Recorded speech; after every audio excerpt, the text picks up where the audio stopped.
नमस्कार. श्री बाबासाहेब कोकाटे, येरमाळा तालुका कळंब जिल्हा येथील शेतकरी यांनी बहुउद्देशीय असं पेरणी यंत्र टाकाऊतून टिकाऊ असं म्हणलं तरी वावगं ठरणार नाही असं यंत्र या ठिकाणी त्यांनी बनवलेलं आहे.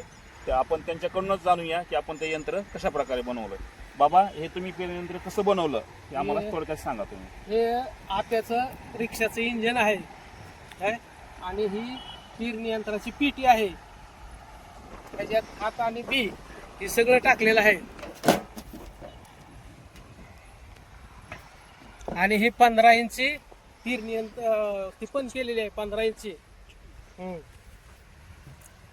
15 इंची बनवलेली आहे. ही चाकं लोखंडी बनवली ती. चिखलात असू, काट असू, काय दगड असू, पंक्चर व्हायची बात नाही, काय नाही दंडलाप एकदम. त्याचं हे व्यास किती ह्याचा आहे, किती बाय कितीचा आहे? हे 1.5 फुटाचं आहे. 1.5 फुटाचं.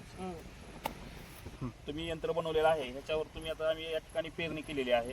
याचा दुसरा उपयोग तुम्ही कशासाठी आता करता? ह्याचं कोळपणी बी येते, नंतर त्याला पाळी टाकता येते, पुन्हा सरी वाढता येते कांदा लावायला. हे किती वर्षापासून वापरता हे? आता हे जवळजवळ 2-4 वर्ष होत आले ह्याला. ही कल्पना तुम्हाला कशी सुचली की आपण हे पेरणी यंत्र आता असं ही बनवू? बैल गेली, ट्रॅक्टर आली. ट्रॅक्टर तर काय रान तुडूनच रिकामं करतात सगळं. मग म्हणलं आपण काहीतरी करायला पाहिजे हे असलं.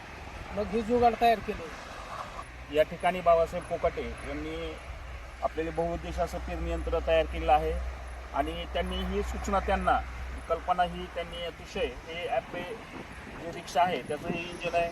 त्याच्यानंतर हे त्यांनी लोखंडाचं चाक बनवलेलं आहे. त्याच्यानंतर जे आपलं सायकल कोळपं आहे त्याद्वारे त्यांनी हे त्याच्या मांडीवर त्याचं हे इथून नियंत्रण करतात ते आणि हे त्याच्यातून ही स्वयंचलित इंजन हे चालू करतात. अशा प्रकारे त्यांनी एक बाबांसाठी खूप खूप धन्यवाद की तुम्ही असं शेतकऱ्यांसाठी एक नवीन कल्पना सुचवली.